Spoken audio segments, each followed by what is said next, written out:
Depuis le départ du chef de l'État Paul Biya pour un séjour privé en Europe atteignant désormais 50 jours, le débat sur la vacance du pouvoir et la continuité de l'État s'est installé au cœur de l'actualité politique. Alors que des forces politiques de l'opposition camerounaise et des acteurs de la société civile questionnent la gestion des affaires publiques à distance, l'attention du grand public est constamment sollicitée par une succession de buzz et de scandales. Tout d'abord, la panique morale. Les vidéos obscènes de quelques influenceuses en quête de notoriété saturent les plateformes numériques et consument les énergies. Pendant que l'opinion publique s'étale sur la vie privée de ces influenceuses de la déviance, pour reprendre la petite une du journal satirique camerounais Le Popoli, elle oublie le prix du panier de la ménagère, les coupures intempestives de l'énergie électrique et les interrogations légitimes sur la conduite des affaires de la nation. Quand le peuple ne débat pas des affaires de mœurs du web, ce sont les coulisses du pouvoir qui apportent leur lot de frissons.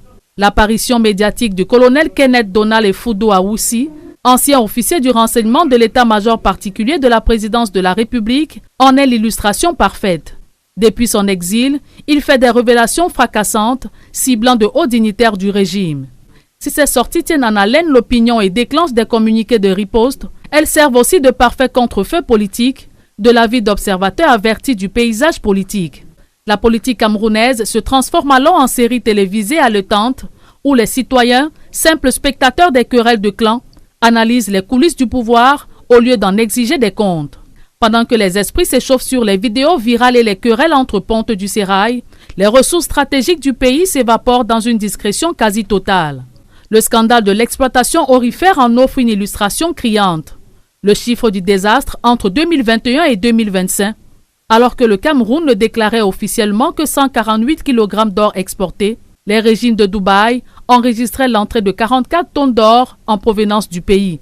Une hémorragie estimée à près de 1914 milliards de francs CFA, soit 3,4 milliards de dollars, échappant aux caisses de l'État sous le regard passif ou complice de certaines autorités. Il serait naïf de croire qu'une main invisible orchestre chaque scandale. C'est bien plus simple, le système profite avec cynisme de la pente naturelle d'une société épuisée. Il est pourtant urgent de sortir de cette léthargie, car lorsque la fumée du buzz se dissipera, le constat sera amer. Le pays aura été vidé de sa substance dans un silence assourdissant.